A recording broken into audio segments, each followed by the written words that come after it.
Get in. Yes! Yeah. Get him up out Walk up home run. In a tip, in it. Let's go, throw your hats up. Look what Pinky got it. They double teaming Trey. Give it to Trey. Give it to Jonte. Pass it over to Bogey. Bogey driving. Give it to Trey. Give it to Trey. Shoot the three. Bang! Let's go, man. Stop playing.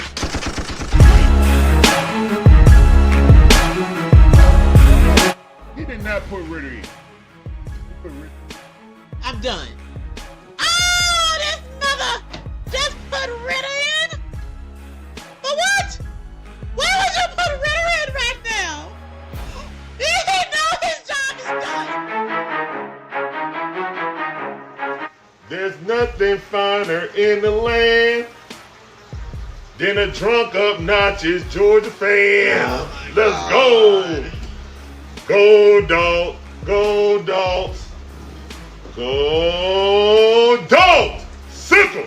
Now you gonna make me chomp. Now you gonna make me chomp.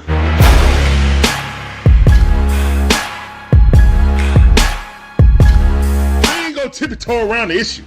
Remember, we don't do woulda, shoulda, coulda, what up in here. Barbecue and mildew time.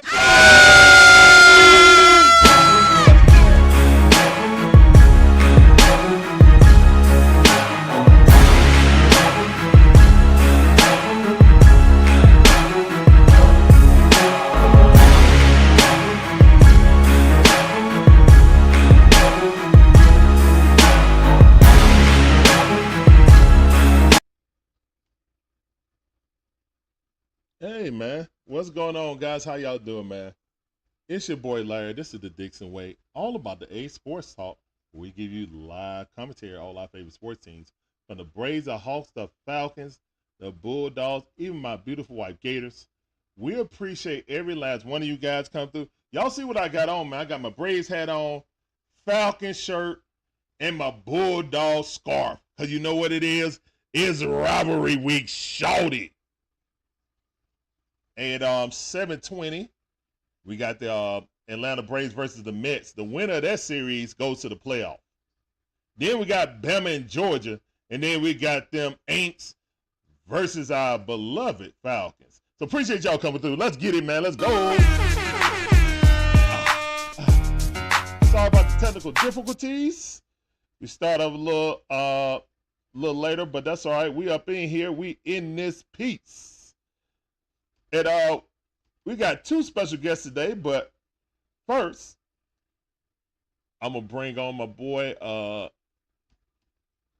T.D.W from Atlanta BirdGang, as we are. Oh, hold up, I gotta. Whoops. Grab that. Put this over here, so my boy T.D.W can get up in here. Let's go. Let's go. All right, so thank all you guys for coming through. Appreciate you. Let me read out the people in the chat right now before we get started, because we're going to get hot and heavy into this game, man. We got to talk about the Falcons versus Chiefs game, man, first and foremost. So that's why I wanted my boy T.D.W up in here from Atlanta BirdGang, so he can speak some knowledge too. You know what I'm saying? Definitely. We're going to get into this hot and heavy for the first hour, and then we're going to bring in Saints fan and content creator Dolph of Keeping It Real, Who That Nation. I can't even let that out my mouth, to be honest. But since he representing his podcast, I'll go ahead and do it. That's the only time I'll say we that. You know what I'm saying? We're the other version of it. What up, T.D.W? I see you, fam. Welcome to the stream. My boy T.D.W in the building. What's going on, T.D.W? How you doing, fam? My God. Thanks for having me, brother. I'm doing fantastically well. How you doing? Oh, man, it's a beautiful day in Georgia, man. You see I got on, it's rivalry week, so I'm representing everything today. You feel me? See it, man. Everything. ATL up, ATL down, all the way around. All day, every day. All right, so T.D.W was the first person to get in the chat. Then you got James. What up, James? Daniel Berry in the building. 3 Bird in the building. Hamster in the building. Michael in the building. King Richie in the building. Let's go, man. All y'all get this sound right here. Let's get it. Look that. All right, man. So 22-17, we took it on the chin. First of all, I'm not into moral victories, me personally, because while we did play well overall, we lost. Now the question is, did the refs cheat us or did we fumble the bag? What is your opinion on that, Mrs. Titus, sir? I would say this. I try not to lean on the narrative of the ref cheated us. Okay. Although that is a valid narrative, if you're a Falcon fan, I do look at the fact, that even after the very controversial no call on Kyle Pitts in the end zone, Yes. We still had an opportunity to put it in the end zone and pretty much secure the victory in a sense. Yes. So I try not to lean on that narrative because we did have an opportunity after that and we could not convert. Yeah. And I also think we played a part in that also. We had an opportunity on that final drive to score a touchdown, and we didn't capitalize on that either. So if I had to pick one or the other to answer your question, I actually would give more blame to us for fumbling the bag because we did not convert when we had chances. All right. I'm on the boat. I'm in the same boat with you, bro. Yes, we all know Kansas City got that assist button. Like Staples, he had that old commercial when you hit the big red button. Right. We know they got that assist button. The exact same play happened for them to help them get the field goal the week prior. Then you don't do it for the Falcons. And not one, but the fourth down play was also pass interference. But they didn't call that either because he was on his back when Drake dove for the ball. He was all over his back. So it was two missed pass interference and yanking his face mask going down the sideline, that play. Right. But you know what? Regardless of that, guess what's happening if you don't go for that fourth down? If you kick that field goal, I'm not an analytics guy. I know a lot of people like, hey, you're right down there. You never know what Patrick Mahomes going to do when he get the ball back. But when I look at the game, they only had two good drives against us the entire game. One of them ended up in an interception, and the other one ended up in a crossing route. They were burning Robert Alford.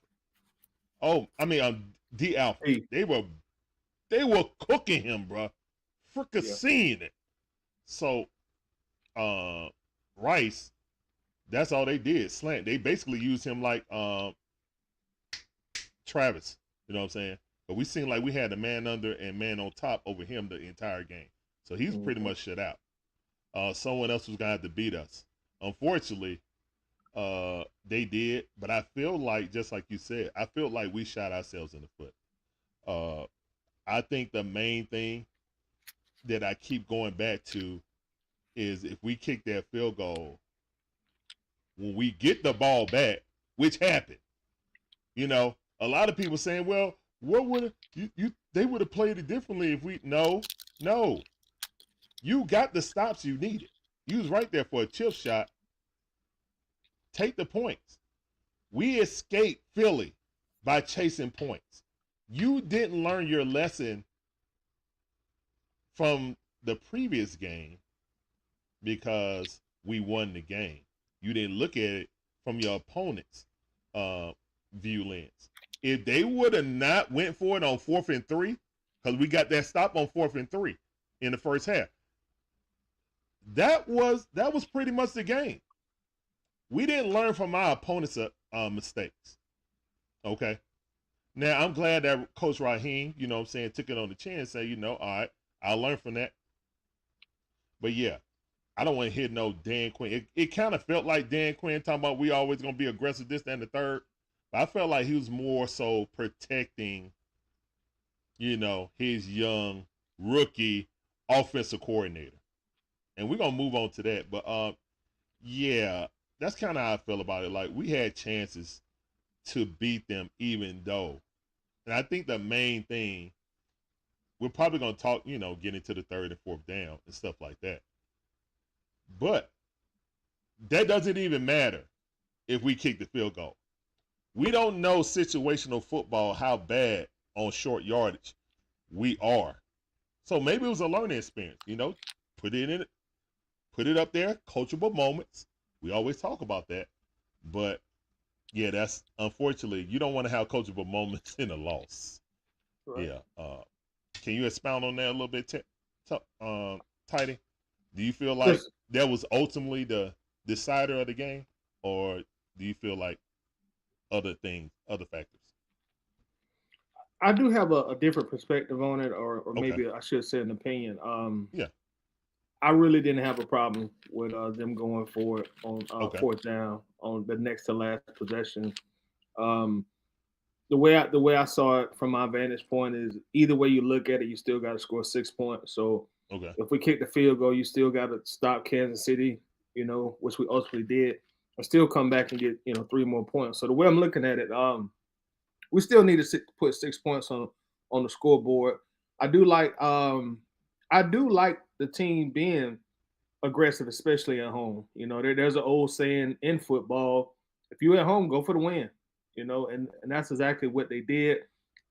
So I really didn't have a problem with it. Normally I'm more of a contrarian when it comes to coaching with the Falcons, especially if it doesn't, work out. But on this particular game, I found myself abnormally agreeing with a lot of the yeah, because you know me, Larry. I'm normally a contrarian. I normally don't agree with a lot of stuff when we lose, but abnormally, I found myself agreeing with a lot of the decisions that they made.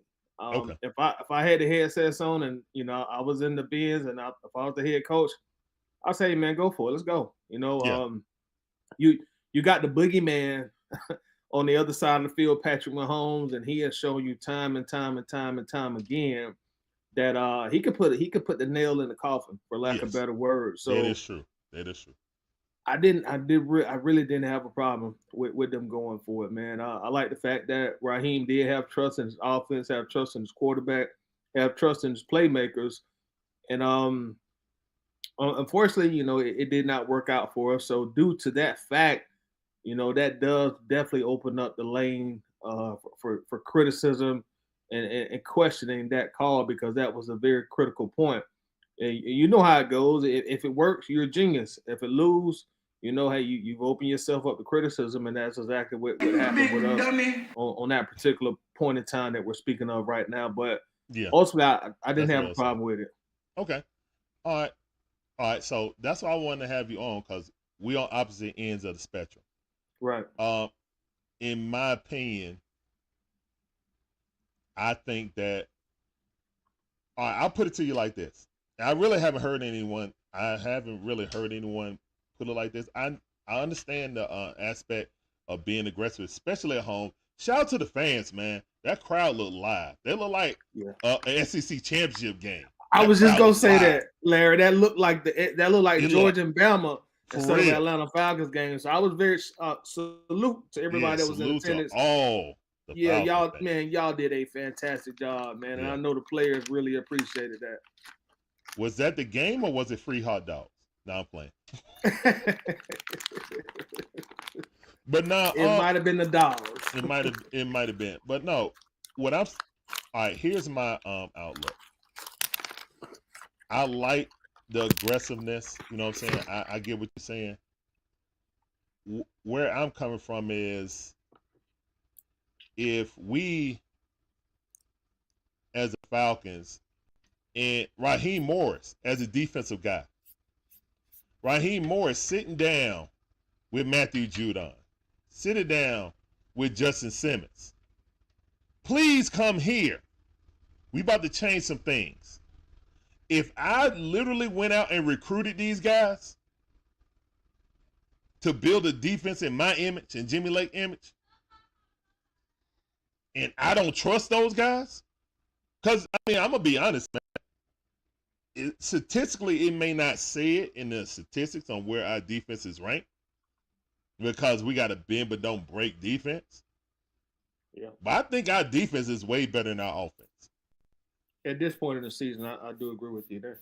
All right. So if we're in agreement on that, and if I've been in several recruiting trips and meetings with these guys and I got them here, we want these dogs. Who I'm gonna put I understand he just had an 18 possession drive. I understand that. That was all referee driven. You know what I'm saying? Every time we get a stop, going down the field. So they ain't 18, you know what I'm saying? They ain't 10 yards 18 times on the field. So again, when I'm looking at it and 4 minutes left in the game, I just look at it like I recruited those guys and I'm a defensive guy and I didn't lean on my defense. And I did that out of fear. That showed fear to me more so, you know what I'm saying? Like as a defensive coordinator, if it's an offensive coordinator or offensive head coach, I would think, okay, he believes in his offense. You know what I'm saying? He believes in his system that he's implementing, kind of like Arthur Smith. That's why Arthur Smith would do that. You know what I'm saying? Whatever the defense is doing, that's fine. But if I'm going to lose, I'm going to lose on the side of the ball that I'm most familiar with, that I control. You see what I mean? Mm-hmm. So if I recruit these guys and my forte is defense, then I just feel like I would have kicked it. But I understand people when they say, hey, be aggressive. You're at home. You got the best crowd you ever had at Mercedes-Benz. The dome was open. You know what I'm saying? It was popping. I understand that. I just feel like as a defensive coordinator, defensive coach background, I feel like lean on the squad that seems like they're up to snuff already. You know what I'm saying? Don't lean on the squad that's still trying to figure out how to get Kyle Pitts into the game. But shout out to Kyle Pitts for that 50-yard catch though. Mm-hmm. Shout out to him. Still ain't earned his nickname back, but at least No. You know what I'm saying, he got a big play in the game. You know what I'm saying? So, all right. And unfortunately, when you don't, a byproduct of not going for 4th down for the field goal shows that we got another problem. I think in between the 20 and 20, our offense is excellent. It seems like we always have a problem in the red zone. I don't know what it is. It don't matter what coordinator, whatever. If it's a personnel, if we can't figure out who and what personnel groupings with type of play sets you're calling. Now, mind you, I do want to say this. When you lose 2 offensive linemen, starting offensive linemen, regardless on how much stuff we jump on McGarry neck, you know what I'm saying? No, hand raised, you know what I'm saying? But when you lose 2 of them, it's a big difference on what your play calling can turn into. Okay? Right. And in between the 20s, we move like that. And if it wasn't for pressure, you know, and Chris Jones that's being who he is, the disruptor, you know what I'm saying? Either getting their pressure or drawing a double team so someone else can, you know what I'm saying, hit Kirk as he's getting, you know, as he's trying to throw the ball. That's a pick, you know. Fumbles. Luckily, we recovered them. But yeah. So we get the stop. Boom. 1, 2, 3. Get up out of here. Great defense, Jimmy Lake. Jimmy Lake, definitely. Everything schematically for Jimmy Lake, I'm cool with. There's nothing schematically that I can sit there and complain about Jimmy Lake. Now, I know Coach probably will, but shout out to Dre. But schematically, I can't fault him. You know what I'm saying? But, man, we getting gashed up the middle, man. Troy Anderson, I don't know what we can do, man. I don't know what Terry can do. I don't know who's going to be out there to go get picked up, but I just don't see him as a viable option at middle linebacker anymore. At least K. Ellis can cover. Now, both of them are missing when it come up to run out the middle, but they're attacking Troy Anderson. And they're not even thinking about double teaming him, man. It's like guard come off, chip who's ever on the center, the nose guard, gets up to the second level, and it seemed like Troy runs to him. Or Troy just run all the way to the outside and take himself completely out of the play. And it'd be a gaping hole right there. Like, it's dumbfounding, man. What are your thoughts about the defense? And is it schematically or is it personnel to you? I think it's a combination of both. Okay. You know, you just made a point about the guys that we're recruiting and brought in to play defense, and you know, thus far, for the most part, they have shown up. Justin Simmons did what he do against Patrick Mahomes for the fourth consecutive game. Yeah. Give me that pass. You know, Jesse Bates, you can still say he's arguably the best defensive player that we've had since he's arrived here. Yeah. You know, before he started getting injured and banged up last year, David Amuyamana, that was the best guy on the defensive line that we had. Yes.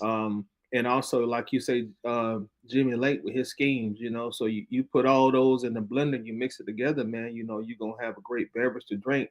And I think that's been pretty much a byproduct of what we've seen from the defense these first three games. And, you know, we was top 10 for most of last year in defense, and we ultimately finished 11th.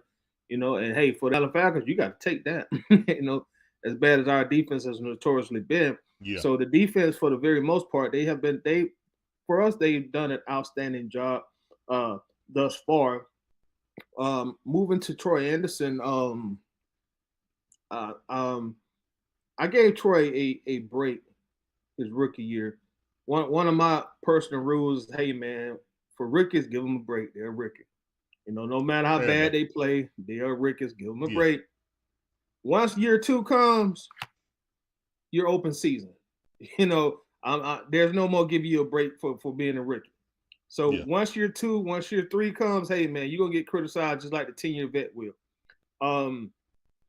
Troy, I'm gonna be honest, man. I never really seen it from almost. I know the old saying is day one. I'm gonna say day three for me. I never seen it from like day three. To me, he really he lacks the nuances, the instincts that you have to play linebacker in the NFL. Yeah. High school, college, you can be a running back your junior year and be a wide receiver your freshman year. You can be a quarterback your junior year and be a wide receiver your senior year. Yeah. All that is fine. Yeah. In the NFL, a lot of this boils down to talent and experience. You know, unless you're just an exceptional rare talent. Travis Hunter, basically. Travis Hunter, basically. Basically. Exactly. And even Travis Hunter has been playing both positions for a while. Yes, exactly. So if he just sticks to one in the NFL, he still has experience at that position. Yeah. Troy, man, he reacts slow to the play.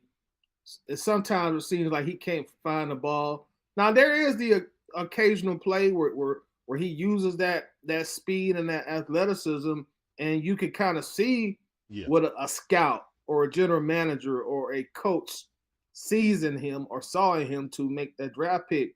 But the vast majority of the time, like you say, they're attacking him. They're running right at you.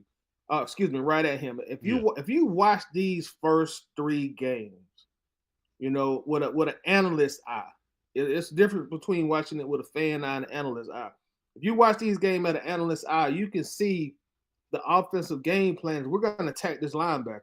Yep. We've been watching him on film, and he is deer meat on film. Yeah. So we're gonna go right at him. You know, that's what Philly had did basically the entire game. You saw Kansas City do it.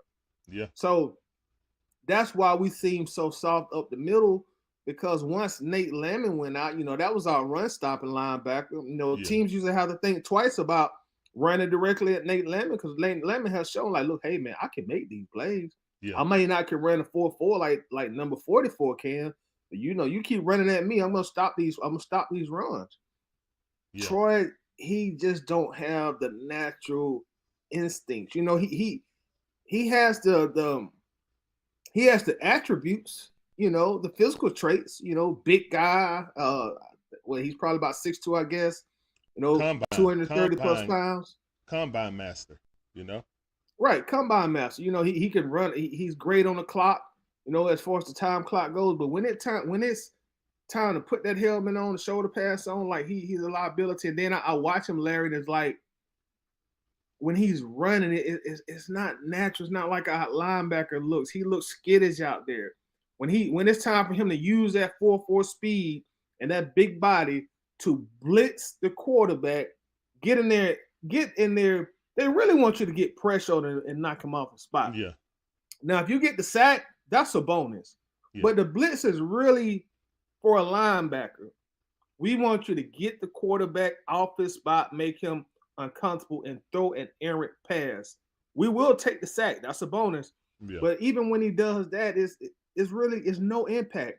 And then when you see him in on a blitz, being that he can't disrupt the pass, now you got a hole in the defense where the quarterback can just sit back there and just have his way. So it's almost like we're wasting a blitz with him at linebacker because he's not effective in that. He's not effective stopping the run. And then, you know, I get the fans that do support him. You know, when I'm critical of him, they'll tell me, well, T.D., you know, hey, man, what are you talking about? He had 9 tackles. He had 12 tackles. Hey, man, Paul Warlow used to have 300 tackles a season, but he was not good.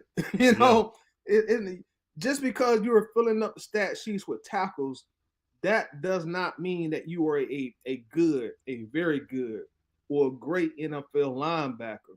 And that's kind of why I say watching the game with an analyst's eye, watching the game with a fan's eye.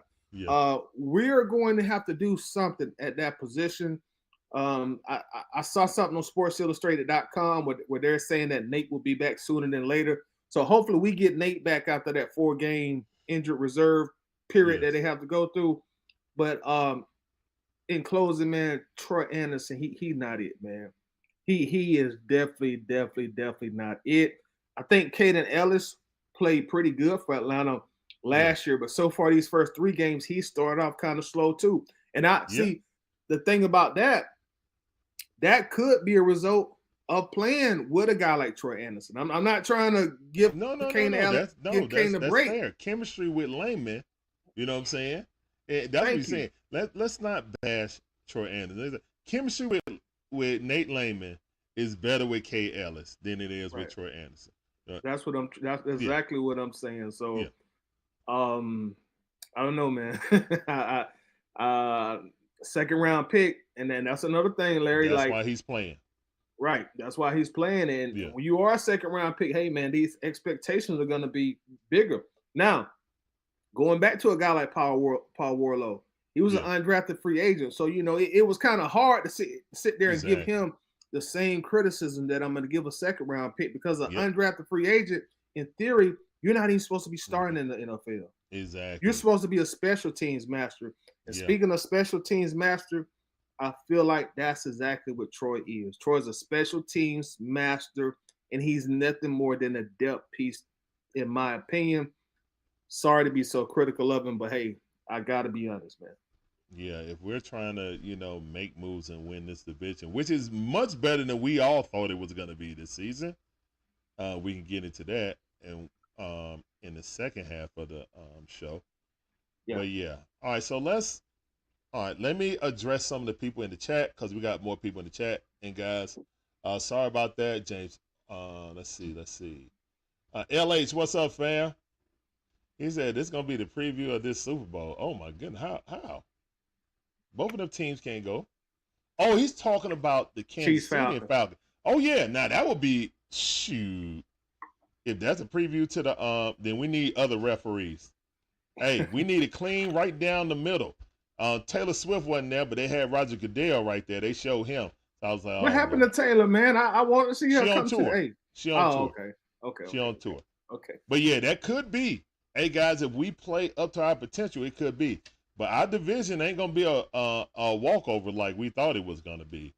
3 Dirty says, when the refs failed on the obvious call, it changed the momentum of the moment.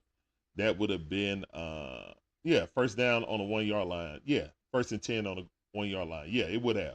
On both of them. Yeah, I know that 3 Dirty. I mean, it is what it is, man. We the Falcons, we not gonna earn a call like that, even though it was blatant. Hey, my boy A1 Chris Forever. What up, Chris? Make sure you guys check out Chris. Got some great content. I do. You should too. Link is in my preferred content creators on the front page of YouTube. Yep. All right, let's see. Let's get through these. And then 3 Dirty said, hold up, let me get back. There it is. Oh no, that's the one I just clicked on. So scroll down a little bit. Hey, the chat popping, man. Thank you guys coming in. I'll just look up here. I can here they say, I think respect of Mahomes. Okay, so he's talking when you said that you agree with, you know what I'm saying, going forward on 4th down. He's agreeing with you. He's saying, I think the respect of Mahomes had to play going for first instead of taking the points. I'm just saying. All right, 3 Dirty. And guys, I'm not saying that any of you guys' opinion is wrong. We just differ on the situation, you know what I'm saying? Like, I felt more confidence about the defense, even though they had that 18 penalty drive. I looked at the defense. I was like, it's straight was bend but don't break. And once we got them in the phone booth, you know what I'm saying? Like, they scored just outside of the red zone on that crossing route. It's just D. Alfred was getting cooked on that, man. We didn't have none. That's about the only thing I'll say is like adjustment, but I know why we can't adjust, because we got 2 on Travis Kelce. Somebody's going to be open.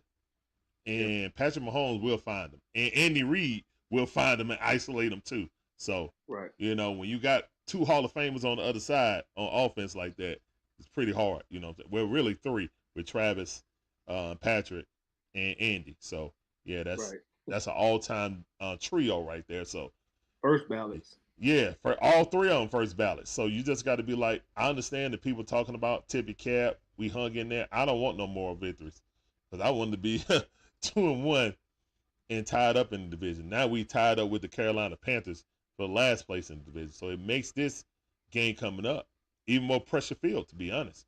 Can't go down and be 1-3. Ain't nobody gonna care about that comeback win in Philly if you 1-3. They gonna say that was a fluke and you should have been 0-4.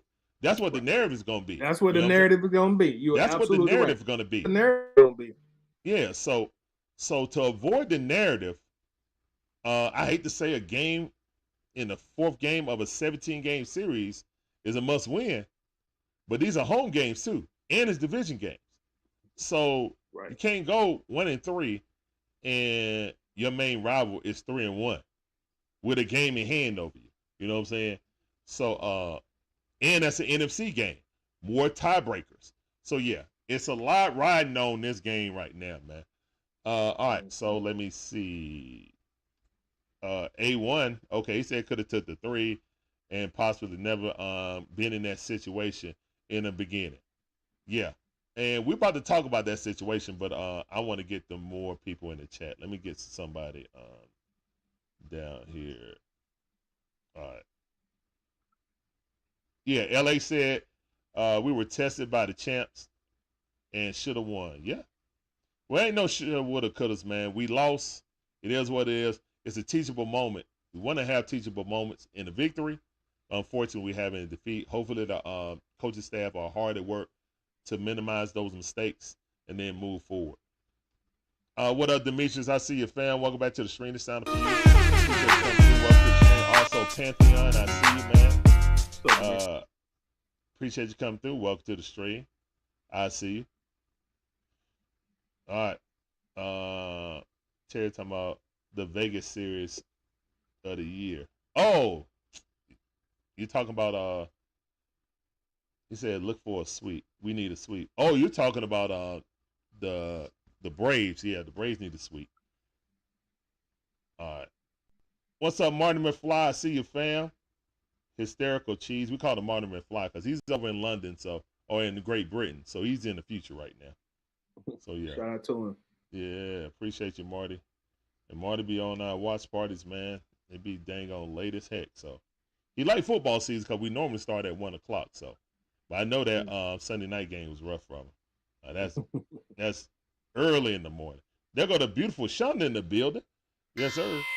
One half of the Dixon Way. The beautiful half. All right, let me see if I got everybody. Michael in the building.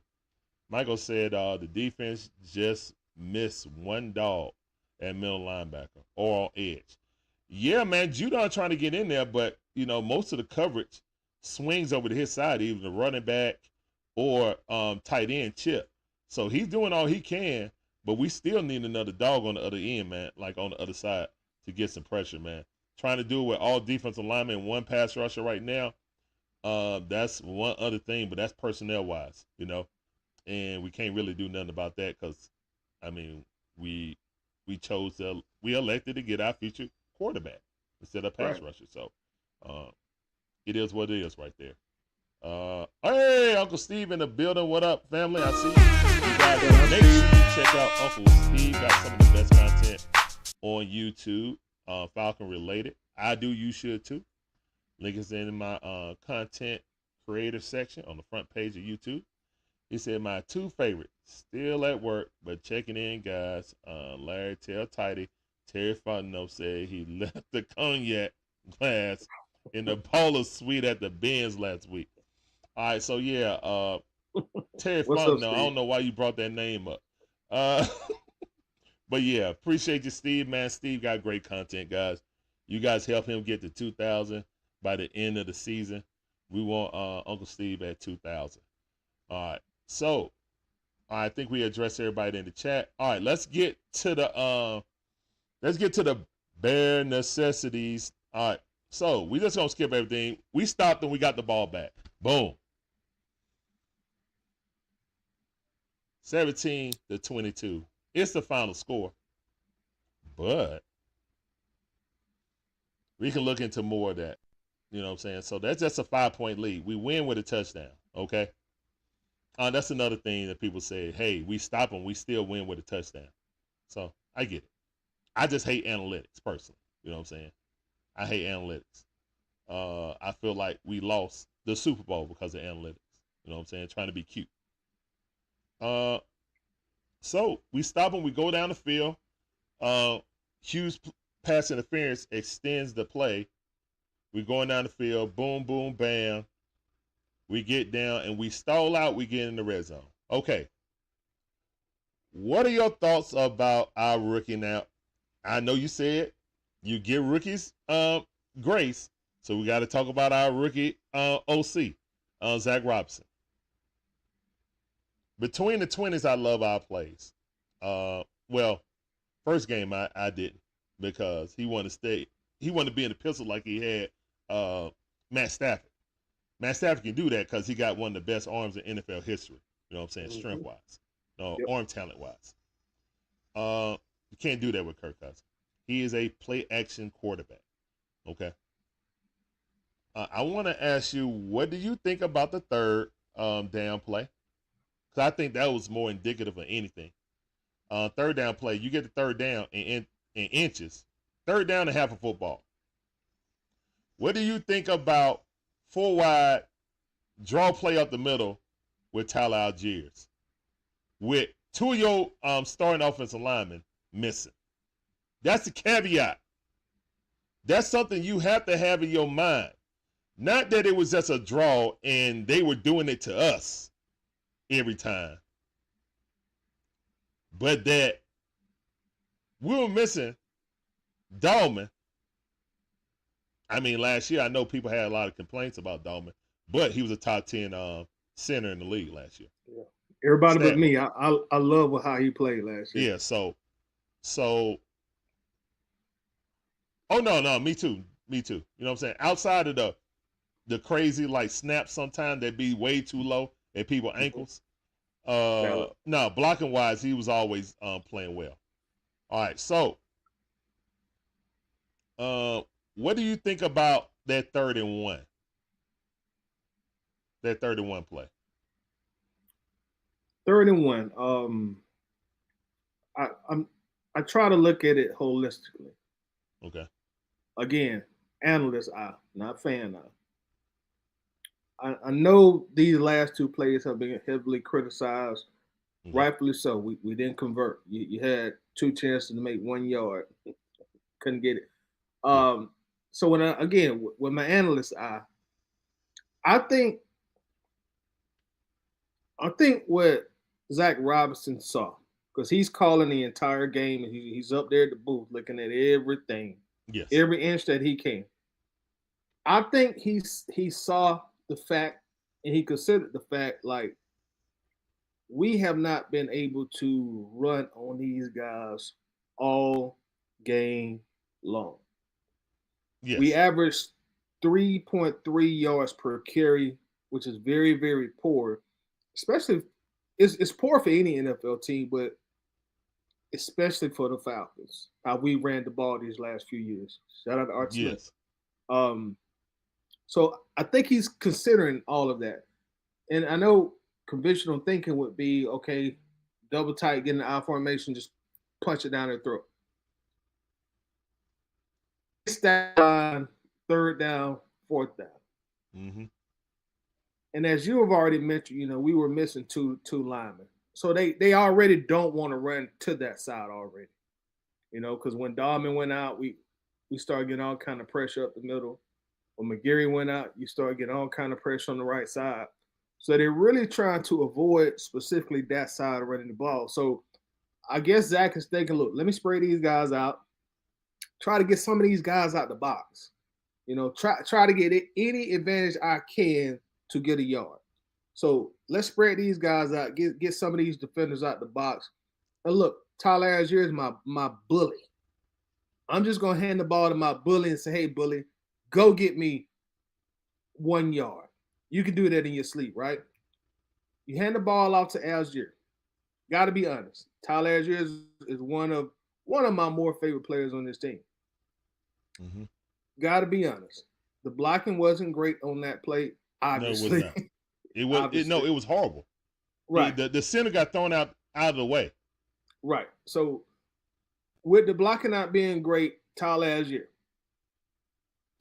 he got the ball and he started looking like 2012 Michael Turner.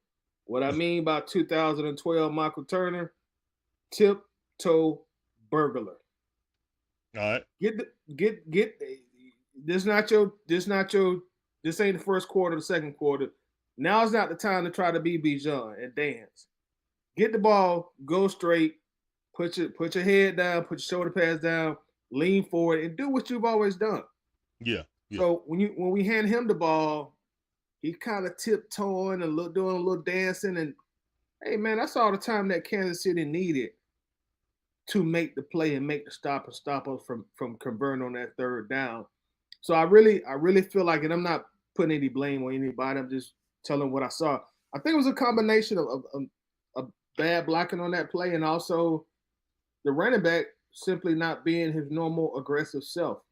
And all that costs is not to be able to get that first down on that 3rd down play, in my opinion. Okay. Now, see, I knew someone was going to say that. We are 1 Saquon. I think he meant Saquon. He said, we're 1 Saquon drop from being 0-3. This team has built no confidence, and this offense is underwhelming. All right. See, and that's some people, like guys who really want Michael Penix to start. I'm not saying that that's you, Pantheon, or whatever. You may just be underwhelmed with the offense in general. You know what I'm saying? Because we're struggling in the red zone a lot. So, yeah. I see what you mean. But, yeah, the narrative's already starting with some Falcon fans, What you mean, starting Penix? Well, people are underwhelmed with Kirk Cousins and with the offensive play calling because they feel like the play calling is limited because of Kirk Cousins. Now, the Falcons, coaches, Kirk Cousins, and teammates saying, yeah, Kirk looked fine. But your game plan didn't represent that he was fully healthy. Either that or that was just a very dumb game plan in the first game of the season. You see what I'm saying? Like, if you know a player is predominantly a play action quarterback, that's how he made his bread and butter. That's how he's been one of the more efficient quarterbacks in all the NFL because of the play fakes he do. You know what I'm saying? How seamlessly it look from his regular handoff to when he, we still haven't seen a naked bootleg. We've seen some bootlegs where he half turn and then quickly throw it. We still haven't seen him sprint out a naked bootleg sprint, like bucket naked. We ain't seen that yet. And that definitely was a Kirk Cousins staple. So let me say this real quick, Larry. Yeah, go ahead. In terms, because I hear the chatter too from certain parts of the fan base, or put Penix in, or Penix can do this, Penix can do that. Listen, let Penix be on the bench this year as long as possible. Yeah. Let him sit on that bench, learn, soak everything in, get mentally prepared to play this game. Let him sit on the bench. Let's not be super impatient with Kirk Cousins. Yeah. One, the guy got a $100 million contract. Yeah. He's gonna be a starter till the very last point that they feel like he can't start anymore. Let Penix sit on the bench and learn. There's nothing wrong with that. Nothing wrong with that. Larry, I don't think people really pay attention to what goes on in the NFL, especially when it comes to young quarterbacks. I think what happens, they'll see a CJ Stroud. They'll watch football last night and see a Jaden Daniels. Oh my God. Oh man, we both was on that train. Yeah, oh man, Penix, man, we put Penix in, he could do the same thing. No, but we don't know. What you don't talk about the struggles of Caleb Williams, Bo Nix, even Zach Justin Wilson. Fields for his first 4 seasons. Justin Fields, yeah, Trevor Lawrence, yeah, Trey Lance, yeah, the list goes on and on and on. And I'm sure there's tons of Ritter. And the only reason I didn't mention Ritter because he got drafted in the 3rd round, so my expectations weren't high for him. True. What I'm pretty much saying is, like, for every Jaden Daniels or CJ Stroud, there are 10 guys who are Bryce Young, who are struggling in this league as a young quarterback. Yeah. And I feel like, and I'm not saying it's all due in part to this, but I feel like a lot of that is because these NFL teams, they've gotten to the point now where, hey man, you got drafted in the 1st round, you got drafted in the top 10, you need to start immediately. No, we don't want to sit you down and let you season like Patrick Mahomes did, like Tom Brady did, like Joe Montana did, like all the guys who got the most rings and were the most successful quarterbacks. No, we don't want to let you sit down for at least a year and soak up the game. We just want to rush you out there. Rush you out. Throw you in the fire. Throw you right in the fire. And I feel like fans have adapted that mentality also because of it. When I play man, I could put Penix in day one. Yeah. And that don't always convert to real football. So no, I don't. Let's be patient. Let Penix sit on the bench and learn.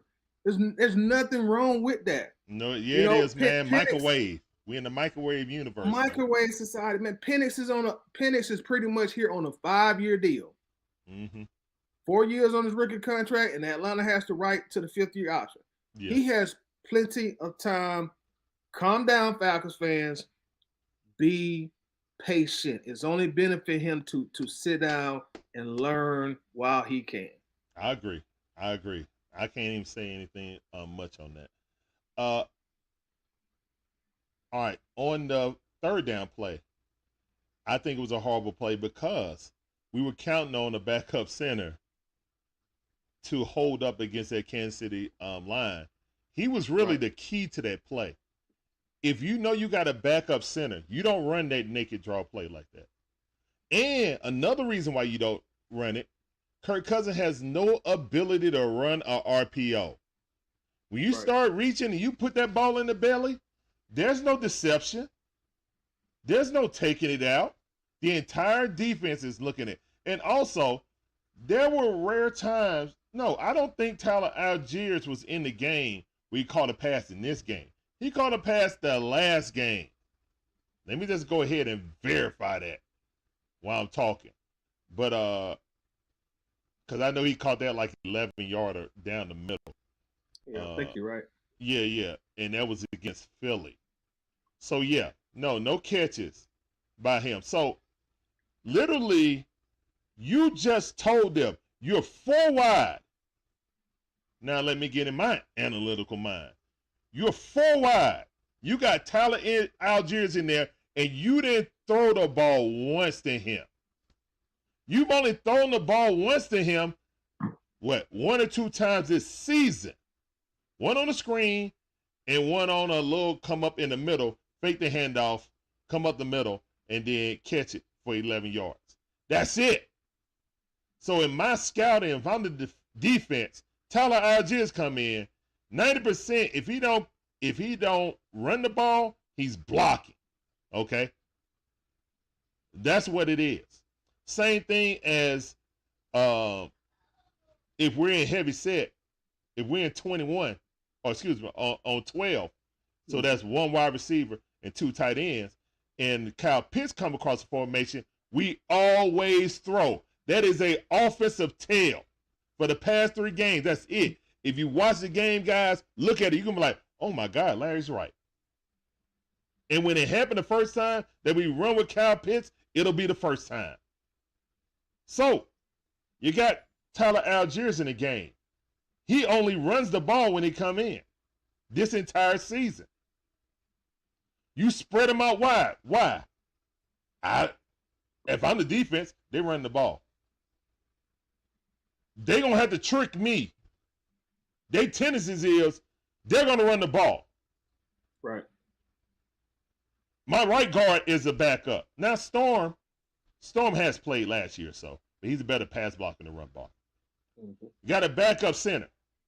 You need your guys to win on that play. You wasn't even really winning when the starters was out there. Keep it a buck, all right? No, wasn't winning. Exactly. So if you wasn't even winning with your starters, why would you run a draw play right there at 31? Now, I don't care if it's Algiers, bro. You ain't winning because that offensive lineman is not going to win that matchup. The only thing, all right, here's 2 things, because that begets the next play, which is the worst play that I personally seen as a Falcon fan. Not because Algiers missed the block, because if you know what that play is, not that Kirk Cousins changed the play and audible to the outside, because he saw what happened on the draw. When Algiers tippy-toed, because he saw his offensive lineman get thrown to the side like a child. That's why he tippy-toed on that. I'm just being honest. He saw the offensive lineman get thrown like a child. He was like, oh, where I got to go? You know what I'm saying? Then he looked 1, 2, and then put his head down. Yeah, he should have just hit it up the hole, you know what I'm saying, and try to run over somebody. But that's why he saw, because he saw the man literally get thrown to the side. All right, the 4th down, I'm sorry, was the worst offensive play call I've seen in a while for the Falcons. Not even worse than the jet sweep on 4th and 5 that Arthur Smith pulled out several times. You want to know why? Because of personnel and alignment. It's a combination of both. Okay? You're in 2 tight end set, 2 halfback set. Algiers shouldn't have been in that game. And Tony G, and Kyle Pitts shouldn't have been in that play. I don't care if you got, well, we just got 2 guys hurt, so I don't even know if you had another guy, offensive line, that you could mark off as a tight end. You know what I'm saying? Come in, He's marked off tight end. Let Fitzgerald come out, and he could be the fullback or the third tight end. I don't think we have a goal line set in our playbook. I really do. I really don't, tight end. Because I know if Algiers makes that block, it's wide open. But I'm telling you right now, I promise you ask Tyler Algiers, he ain't never ran a zone blocking scheme in his natural life. The stretch play is a zone blocking scheme. That's what we do to ask a halfback to do something that only a fullback or tight end even have a notion of. Is idiotic. And I stand on that. Regardless if he missed it, even if he would have gotten in his way. You're asking someone, actually, man, I've seen Bijan block better than Algiers. If we want to keep it a buck, Bijan had 2 awesome blitz pickups in his game that saved Kirk. You know what I'm saying? But that ain't the point. The point is, either you run it with Algiers and have that third tight end in there, or if Kirk Cousins can't do, and I agree he can't do a quarterback sneak. I don't think he can. I don't think he got the push in his leg to do a quarterback sneak. That's why he can't do a naked boot. Because you run that play and you run naked boot and he butt naked for touchdown. You know what I'm saying? But they know he don't have that. Because we ain't ran a pure naked boot with him yet. Because he don't have the mobility in that ankle. He just don't. So that's why I said personnel groupings and alignment. We brought everybody in the box. We did that. Right. All right. So you got Algiers, who's a bad blocker. We saw it on film. Kyle Pitts, who's probably the worst blocking tight end in all of football. Can we agree on that? He's close. Yeah. He's definitely close. So you got 2 deficiency blockers, and you put all the defense in the box. Now, it wasn't a run. I know a lot of people was out there saying it was supposed to be a pass play, and then Kirk changed it to a run play. No, it was supposed to be a run up the middle. Yeah. And then Kirk said, "No, they stack in the middle. It ain't gonna work." So he was like, "Nah, you got 2 guys over the nose. It ain't gonna work." All right, swing it out to the outside. Did we go to the short side of the field? Flip the play? I don't want to get into a Madden type of stuff, but anyway. I just feel like personally, personnel plus alignment, that's one of the worst plays I ever seen ran by the Falcons, especially with 2 offensive linemen down. If you didn't put in all 3 of your best blockers at 2 tight ends and supposedly fullback or 3 tight ends to help the offensive lineman, that would hurt. You know what I'm saying? You got guys that's not starters in there. I just don't understand why we didn't go jumbo package. You ain't tricking nobody. You just brought the entire defense to your play, in my opinion. I think it was doomed to fail when you had Tyler Algiers being the lead block, either when you're going forward or when you're going to the side. I think it was doomed to fail because we run zone blocking. So guys are running to an area. They're not blocking a guy. And what he did, he didn't understand that he had to cover that hole. He ran right back by it and was helping blocking on the backup right guard. That's what he did because he thought that was his job. He had to hit that safety because the safety is unaccounted for. Linebacker. I mean, linebacker, my bad. So he had to account for that. But he didn't know nothing. He know how to run in the zone running. He don't know how to block it, man. So me personally, man, I feel like the personnel, not just the play call. The play call I understand. The personnel made the play call horrible. You know what I'm saying? Not that schematically it's a bad idea, even with audibling to the outside. But with the personnel you had in, that's horrible. All right. Go ahead. Yeah, I had to get that off my chest, man. Oh, no. I couldn't, man. I totally understand. Me, if I was in that situation, if I could have called the play, would I have called that specific play? Probably not. But did I have a problem with the play? I didn't. I did not. Bill Belichick and the Tom Brady Patriots, they had that, and they probably still use it. But their mantra, their logo saying was "Do your job," Yeah. and pretty much what they're saying is everybody has to do their job, even the kicker, even the guy that holds the ball for the kicker. Everybody got a job, though. You got to do it. Yeah. You mentioned Tyler Algier a lot in this play. And you're absolutely right. You know, that him being a lead blocker is probably something that he's not accustomed to doing. I can't recall a point in Atlanta when he has done that or done it a lot. But I'm going to say this. He's an NFL running back. I don't think it's a lot to ask your NFL running back, especially all 230 plus pounds or 225 pounds of him. Yeah. Get in a hole, put a hat on his linebacker. Y'all about the same size. You know, it ain't like you was True. That is trying true. to get Ray Lewis out the way. All Algier really had to do is put a hat on that guy. Just put a hat on that guy, and that way he doesn't get in the offensive backfield and disrupt the play. And I feel like he failed at that. And I'm going to be honest, Larry. I felt like it was poor effort on Algier's part when I watched that play. Okay. Even if the argument is, you know, you can't expect Algier to lead block it to the hole and get the linebacker out of the way. Now, if that's the argument, okay, that's one thing. But what I saw is a guy as the lead blocker really give no effort. Even the player that he blocked, you just laid on him. You know, he just went over there and tapped him. You know, he was already engaged, so there really wasn't a lot of effort there. Yeah. Okay. I got you. Hey, I can't dispute that, man. It was a poor attempt at a block also. So yeah, I definitely feel you on that. I definitely feel you. And as you say, you know, we've seen Bijan knocking linebackers out, trying to blitz and get his quarterback. Oh my goodness, man!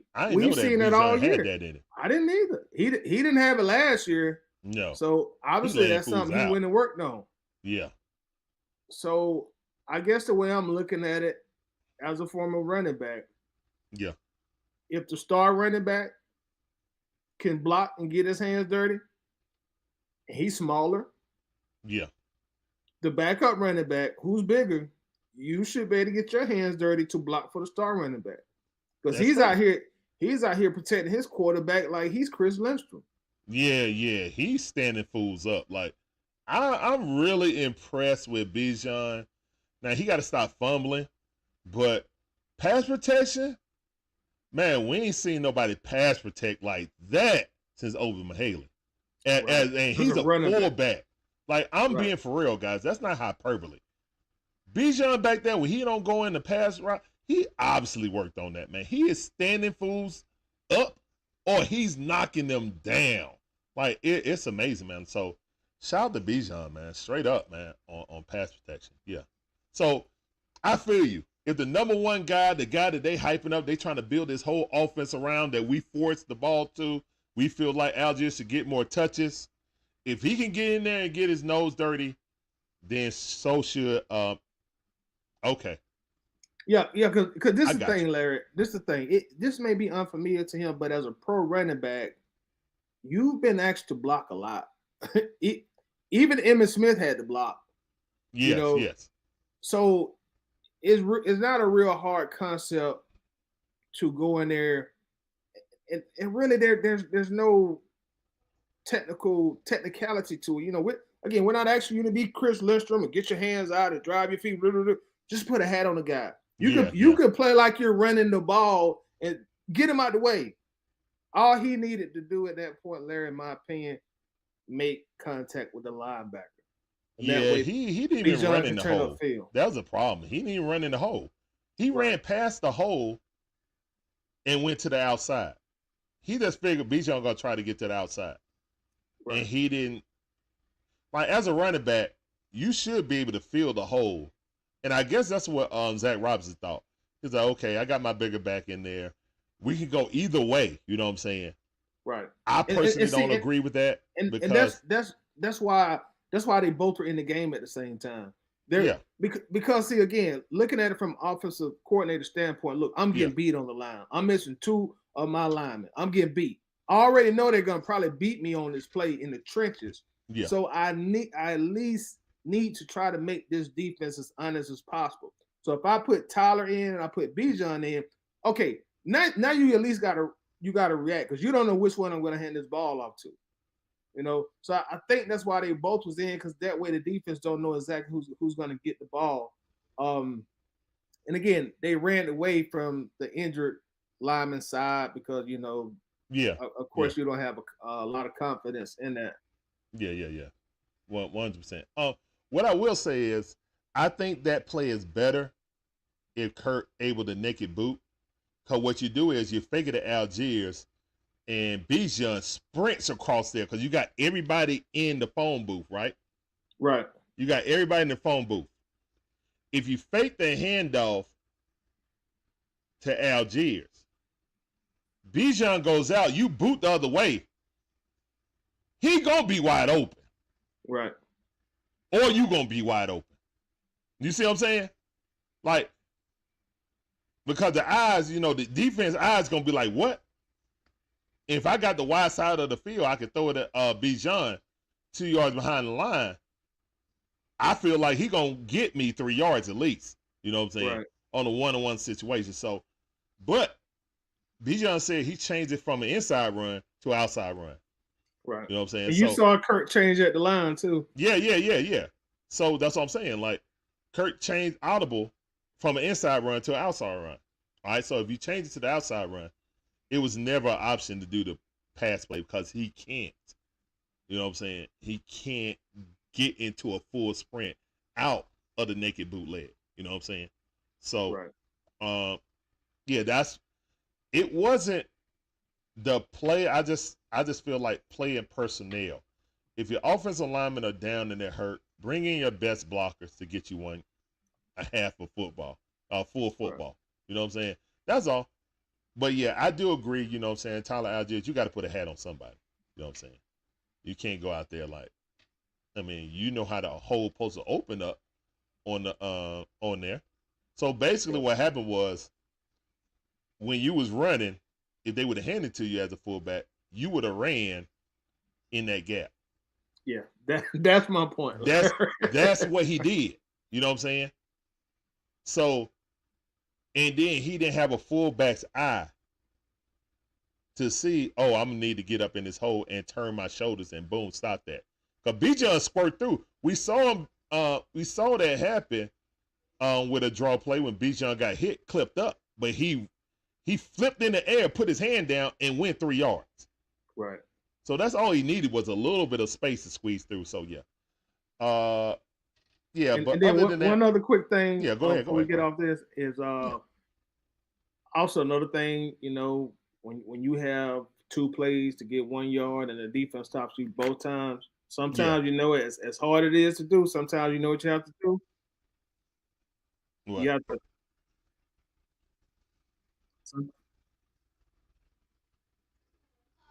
Hello? Uh-oh. Tidy. Yeah, I'm still here. Oh, okay. You had froze a little bit. Yo, go ahead. Say that again. Yeah, I'm just going to say, when you got 2 plays to get 1 yard and you fail both times, as hard as it is to do sometimes in football, sometimes you know what you have to do. You just have to tip your hat to the defense and say, you know what? Y'all got us. Y'all the better team today. Yep. Y'all got us. So, yeah, we had opportunities, and we just failed on the opportunities. Hopefully we grow from that. Again, I'll take your stance and be like, give your offense coordinator grace. Players on the field got to execute. You know what I'm saying? When it comes down to it, injuries played a part in that also. But we got a few more questions, and I want to get our next guest in because we got to talk about that. But Brian Peoples, what's up, man? I see you said Algiers also missed that block, so he right there with you, Tidy. Michael, what's up? The offensive line is limited you can't call quarterback sneak though. Yeah, I don't think quarterback sneak was ever an option with Kirk Cousins in that Achilles. I don't think he got the push to be able to do that. I know some people say tush push. Also heard what was it? Obi Mahaley said, well, get in the Wildcat and move Kirk all the way out to the other side would have been a better option than what they did. That's another option. Possibly so. I don't know about that, but I mean that when you have both of those players in like that, then yeah, have Algiers having the ball and having Bijan, beside him. But I doubt they practice any Wildcat. You know what I'm saying? Yeah. But yeah, I just don't like that was your. To me, I'm thinking that's your go-to. We need a 1 yard play, and that's what we came up with. You feel me? That's why I'm so upset about it. I feel you. Like I said, that wouldn't have been my first choice, bro. Trust me.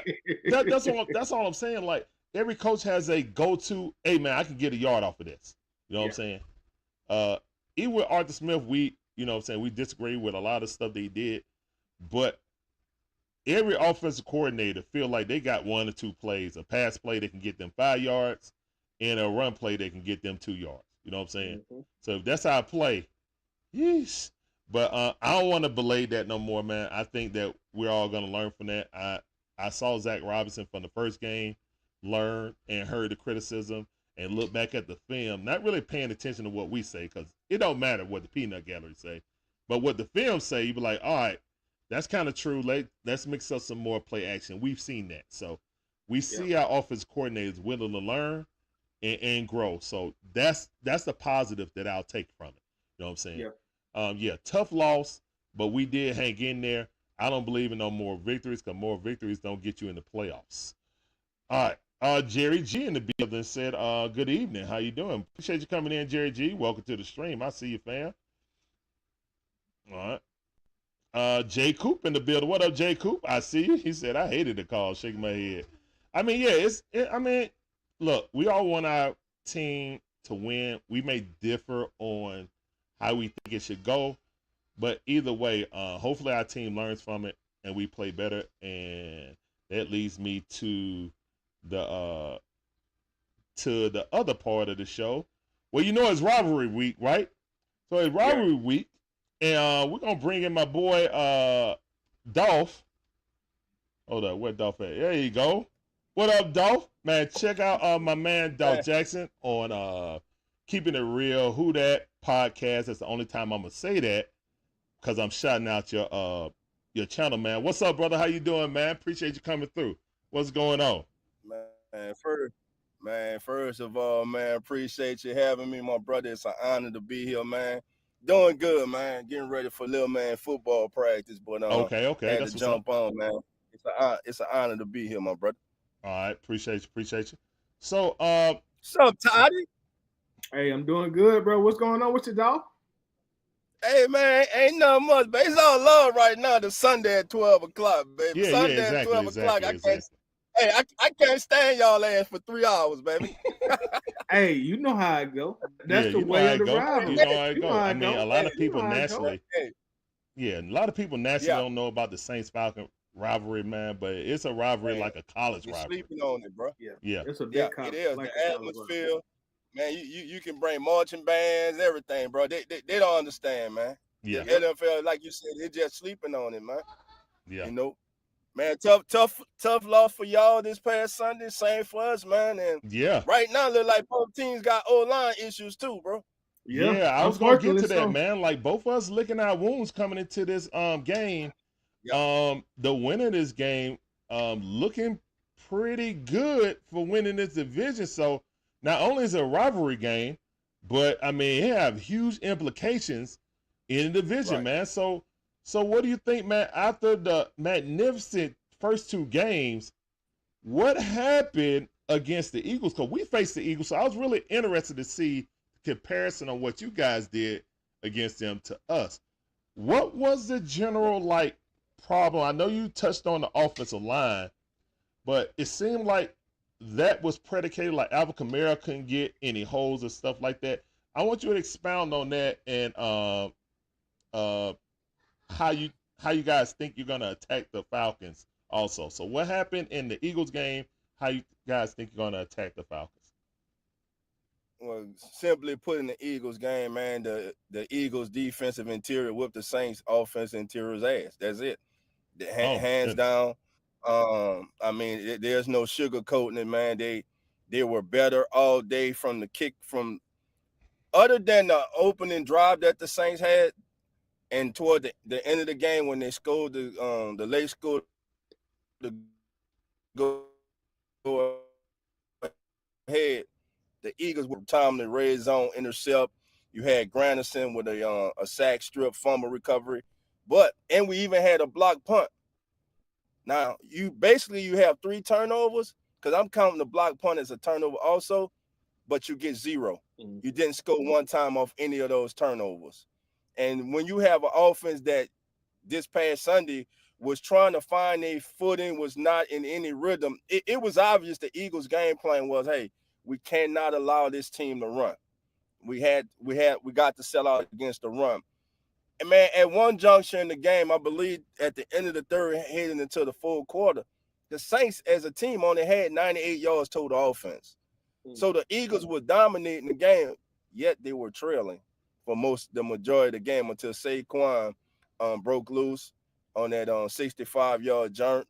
That was listen, it was blocked. It was blocked brilliantly by them. Our linebacker overran it, and listen, once he got in the secondary, it was a house call. Yeah. But I'm looking for the Saints this week, man, to try to get back to running the ball. I mean, Elvin still had like 89 yards rushing. Yeah.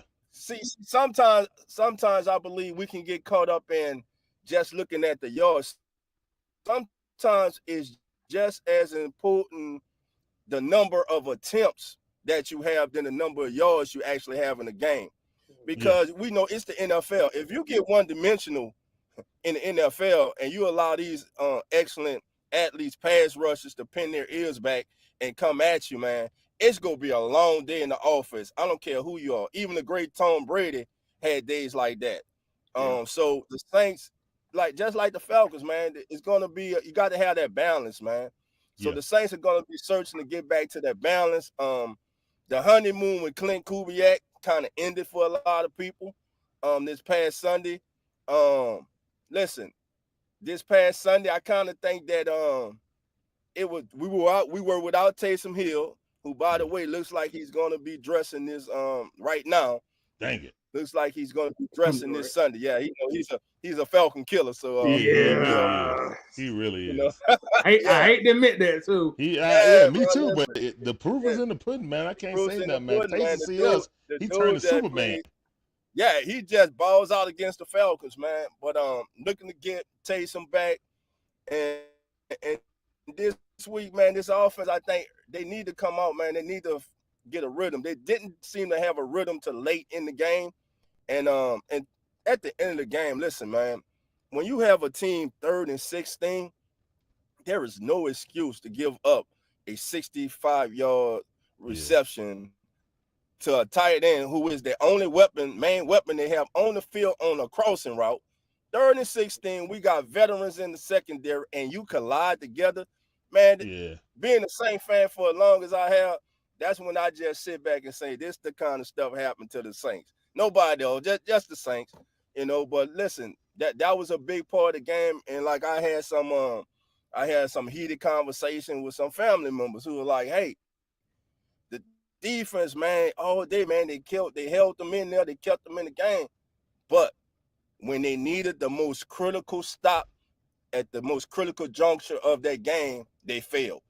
Okay. So whatever you did up to that means nothing. You're paid to do that. You're paid to go out there and stop them. Yeah. Good point. But when it came down to the most critical part of the game, man, the game's on the line. Your offense been struggling all day. They finally got something going, gave you the lead, took the lead in the game. Now, all you have to do is they didn't even need a field goal. Just don't give up a touchdown. And before you know it, they were downfield in the end zone. Derek Carr trying to force something down the middle of the field, pressure in his face, and hey, that's how it was. But look, man, that atmosphere, man, it was like a damn playoff atmosphere in there. It was kind of if you're of this millennium, it wasn't a pleasant game to look at. But if you're a football fan or a historian of football, that was throwback football. Yeah. That was smash mouth football. That was tough football. That was two wheels, seeing whose wheels going to get broke. And when it came down to it, the Eagles out-executed the Saints. And quite frankly, they deserved to win the game. Okay. Well said. So, yeah, I mean, watching from afar, I kind of assess that too. But yeah, it's good to get your perspective, guys. Make sure you check out Dolph, man. He got some great content, man. Make sure you check it out. He's also going to be on the call with us on Sunday. So everybody, make sure if you ain't going to the game, make sure you're here at the Dixon Way, over there with Dolph. And yeah, we're gonna have a great old time doing the game, man. Yeah, we're gonna have a great time, man. So listen, turn down your TV, man. You don't want to hear them talk anyway. Turn it up. Come listen to us. Yep. We listen. We're gonna have it lit. We gonna open up the chat line. We gonna let you come in, talk your talk. But listen here, we gonna be smart. We ain't gonna be some of these other fan bases around the country that totally get out of hand.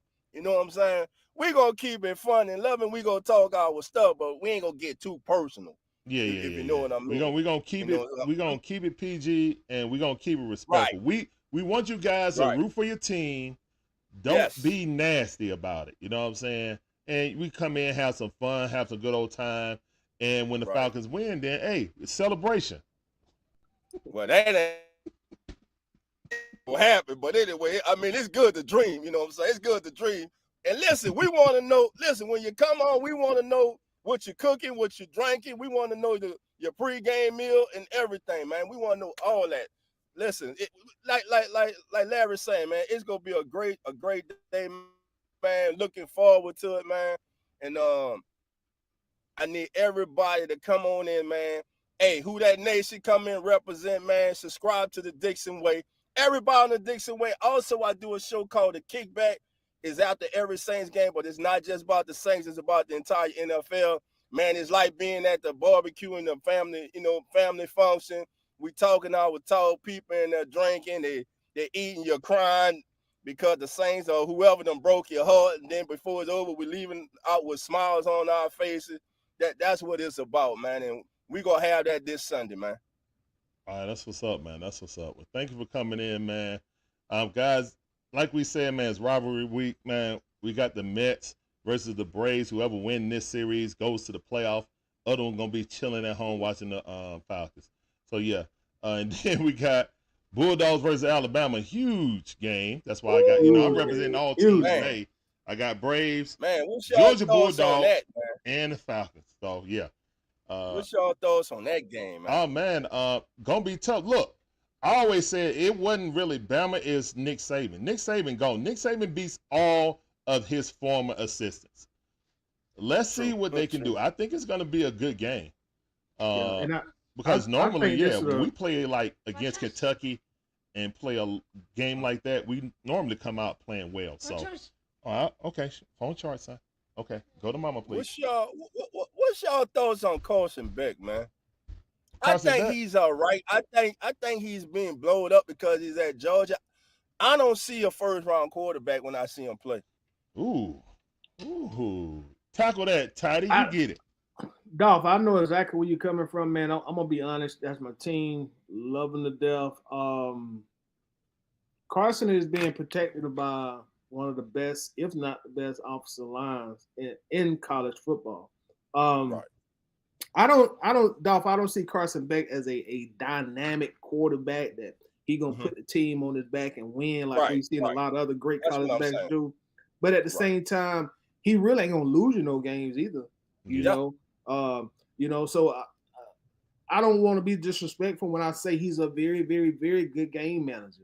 But he's not like when Trevor Lawrence was in college up at Clemson. Trevor could win games. Or Jane Daniels, who just left. Jane Daniels, he could win. Yeah, Jane Daniels, Deshaun Watson. He's not of that lineage, you know. And as far as being the number one pick, I know that's why all the analysts got it, and maybe it's something cerebral that they see in him. You know, some teams are like, oh, he has this amazing mind. But that's what I see from him. He not gonna lose you no game, But I'll be damned, he ain't gonna put up 50 points and win a bunch of games for you. So let me ask you. Let's get back to the Falcons, man. Looking at Kirk Cousins, man. To me, it doesn't look like he's quite right. What's your thoughts? It doesn't look like that injury is he's fully healed. It's almost as if he's out there like 85%. Yeah, that's probably what I would give it, around 80%. To be honest, I mean he's moving around better than the first game and the second game. Progressively, he's getting better. But I mean, yeah, because they're adding more play action and stuff like that. You know, they're working the man slowly. Now, he wanted to play preseason because he wanted to knock the rust off. But the Falcons medical team and the head coach was like, okay, well, the medical team cleared him. The head coach was like, no. You know, he is stern on, I don't play my starters in preseason. That's to mitigate injuries. So we'll let players that we got to figure out who going to make the team play during that. But his stance, and it's a hard stance, he actually gets annoyed when people ask him about, hey, do you think you should have played Kirk in the preseason? You look kind of rusty. No. You know what I'm saying? Man, so I mean, Kirk is getting coaches, more and more. Let's talk about coaches. Let's talk about coaches, man, because to me, they're just reverse. Dennis Allen and y'all head coach, the same person. They're just different skin tones. That's it. That's it. It's almost as if these damn organizations, bro. I mean, I've been saying this lately, gentlemen, and I don't know, maybe you agree with me. I'm tired of retreads, bro. I'm tired of seeing the same people get jobs, bro. Give them some of these younger guys, these younger cats, these guys who have been assistants for years, who have worked their ways up in the organization. Give them their due, man. Give them their opportunity. You know, and when I'm saying that, I know some out there would say, well, man, that's a black head coach. It ain't got nothing to do with black or white. I don't care if you're black, white, a woman. We ain't got a female head coach yet. That's true. You know? That is true. You know, so all that. So that's what I'm saying, man. Give some of these young people with energetic minds, man. Give them the opportunity, man, and stop hiring all these retreads, man. It's annoying, man. You know? Okay, I got you. You know? I think the reason why Raheem was a popular, he knew, you know, the organization knew him. He knew the organization. I kind of feel like he should have got another spot prior to leaving. Some think he should have never left, and they hired Arthur Blank because he was a shiny new toy out there. Arthur Blank really didn't prove anything. He had the best offensive line in King Henry, you know what I'm saying, to run the ball. So that made Tannehill look better. A.J. Brown, you know what I'm saying? So, yeah, you got A.J. Brown and King Henry, man. Yeah, they're going to make you look better Henry, that's what you're going to do. Yeah, it's going to make you look better than what you actually are, you know what I'm saying? But ain't no great coach being great without great talent. So we always got to think about that also, guys. Got to have the talent. Yeah, you got to have the talent. Yes. You ain't going to be a lot of guys just pulling out super upsets and being consistent with lower level talent. You got to have the talent. Unless you're Mike Tomlin. Unless you're Mike Tomlin, because how the hell you win with Kenny Pickett? Enough said. Kenny Pickett. Yeah, but the man had Kenny Pickett as a quarterback. I mean, Mike Tomlin. Look at Mike Tomlin right now, man. Justin Fields and Austin Blank is running the Ritter offense right now. They're literally running the Ritter offense, but they got a good running game. They got a real number one receiver, and they got a dominating defense. Don't lose the game, basically. Yeah. Don't lose the game. I've seen that offense for the past 2 years, and it looks exactly the same. But Justin Fields is starting to cut down on his turnovers, and that's why they're winning. He's like, just don't lose it, dude. Get us enough scores so we can win the game, and we ain't letting them come back. You know what I'm saying? But we never had a defense like that was stifling, you know. Stifling. Yeah, they got a stifling defense. But, yeah. And Arthur Smith is the perfect offensive coordinator for Justin Fields. Perfect. Even though he didn't want him. That was so frustrating. He's the one that vetoed it, basically. You know what I'm saying? Word on the street is Oh, he didn't want him. Yeah, we were drafting. oh. So I guess that's why, you know, Terry just said, okay, well, I'll get Kyle Pitts. So what's the keys to this week's game for the Falcons to come out ahead? Running the ball. Run the ball, trying to control the line of scrimmage. We know you guys are going to run the ball. We know you guys are going to run at Troy Anderson. We understand that. Okay? Whoever wins the game at the line of scrimmage, whoever has the best running game, in my opinion, will win this game. Offense can be explosive, but it's all dictated on the play action run. We can take our deep shots. You guys take the super deep shots. Oh yeah. You know what I'm saying, with Olave and that wide receiver core. And Need for speed, Shaheed. Yeah. So, but I feel like we match up good because it's just all on who's gonna get the running game. I think the biggest glaring, I think you guys linebacker in coverage is gonna be a problem. Pitts could be a key to the game. If you see Dallas Goedert card people up, you would think that somebody 6'4" that runs a 4.39 could get behind the defense. You know what I'm saying? Especially when they shown Dallas Goedert is not as fast. He's as big as Kyle Pitts, but he's not as fast. So there could be a matchup right there. In the middle, you know, our middle linebackers are the weakness of our defense. You know what I'm saying? If you guys throw into the secondary, that's our strength. You know what I'm saying? Right. Go deep if you want to, because we basically got two Jesse Bates. Like Justin Simmons is literally a Calvary copy. He's just on the other side. Going deep. Yeah, so you go deep, it might be cookies. Deep. You know what I'm saying? Or pralines, what y'all serve down there. Let me just tell them, bro. Y'all better tell their ass they better play in that end zone, bro, because we going over their head, bro. Nah. Shaheed running about that. We going over them, bro. I'm sorry, bro. Good luck. Listen, we going over them, bro. We going around them, bro. And listen, I'm about to throw out a name to y'all to watch. All right. Mason Tipton. Mason Tipton? Mason Tipton. Young undrafted free agent, made the team from Yale. Okay. Was cutting up in camp early in the season, got hurt. The Saints stashed him. They didn't even put him out on waivers. His story is he kind of has the same story as Rashid Shaheed. But and he's been in every game this season, but he's another young man that can take the top off of defense.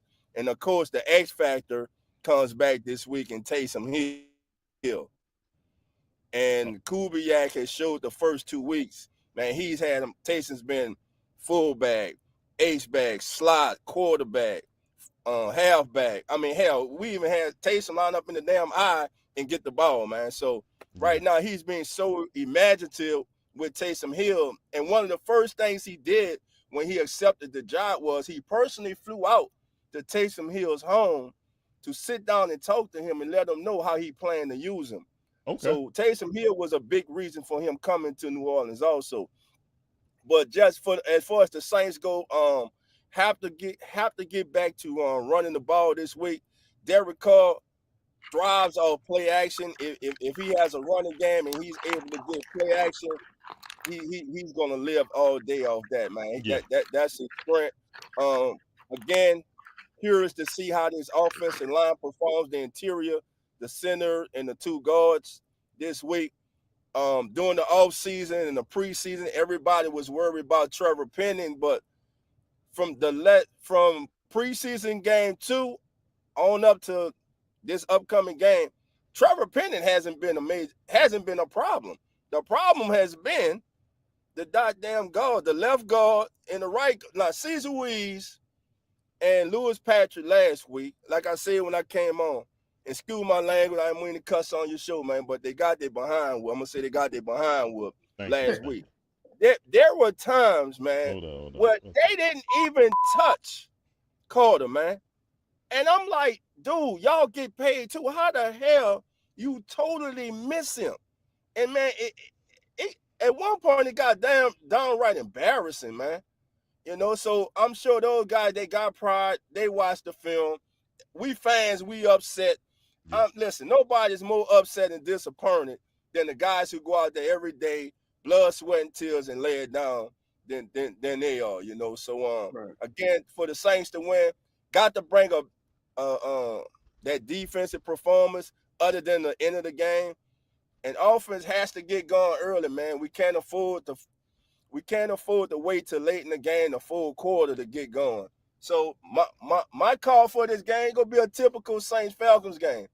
Last year, game one, it was the pick six by Bates that pretty much sealed the game. But this year, I'm calling it great Blake Groupie walk-off field goal. Saints win 24-21. I know y'all. I know y'all want to hear that, but you know. Let me ask you this, dog, because I got a lot of great friends that are Saints fans, and of course we go back and forth. You know how it goes. I will say, from my vantage point, I think right now Derek Carr is probably y'all most polarizing player. So I'm real interested to know, and be honest with us, what's your personal opinion on Carr? Because from what I've seen, sometimes Saints fans are real high, sometimes they're real low. During training camp, I know a little bit of chatter in the Who Dat Nation was like, "Hey man, Spencer Rattler gonna come here and take his job." And then after the first two games, I heard that Saints fans they got back high on Carr, and after the Philly loss, they were like, "Oh, there go Derek Carr." So what's your opinion on Carr? All right, hold on. Before you get going, Dolph, make it short, because I do have the Braves game. I got about 5 more minutes before we got. Okay, and I got to go too. Okay, as far as Derek Carr, that's fans, man. You know, they go talk. Derek Carr last year came in with the wrong mindset to New Orleans. Plain and simple, if you love the city gonna love you back. To me, Derek Carr was a missing piece to me. Last year, he came in feeling like he had to be the savior. That was not what the Saints ball you in for. Plus, he was hamstrung by one of the most, not one of, I think, the worst play call in the National Football League that we had last year in Pete Carmichael. This offseason, he worked his butt off. You can see he's comfortable in the offense. Yeah, he is. I mean, I'm just saying, Pete Carmichael was going awful, man. I'm sorry. Oh my That's why you see back with Sean Payton. He was going awful. Yeah. Listen, when you got third down and you got Alvin Kamara and Taysom Hill on the sideline next to you, you should have been fired then. But as far as Derek Carr, man, to me, Derek Carr has not been a problem this year. Derek Carr came out slinging that thing. He's in full command of offense. Like I say, Sunday, it was just that Eagles interior front. They won. They won at the line of scrimmage. Had a few passes that got batted down that he had some open receivers in. So not totally worrying about Derek Carr, man. Just worrying about that offensive line bouncing back this week with a better performance. All right, cool. And dig it. Well said. All right, I want to shout out some of your people also. We got more people in the chat. T Mama, Jerry G, Lisa Shepherd. What's up, Lisa? I see you. Red Swarm, Tony Martin, Day One Sports. That's my cousin, man. What's going on? Dr. Slick. I see you, man. Jerry G. Appreciate all y'all coming in, man. Welcome to the stream. This sound for all y'all, man. Thank you guys for coming today. Representing your boy Dolph over here, representing y'all gold and black. But yeah, we about to get up out of here, man. Tidy, tell the folks where they can find you at, shorty.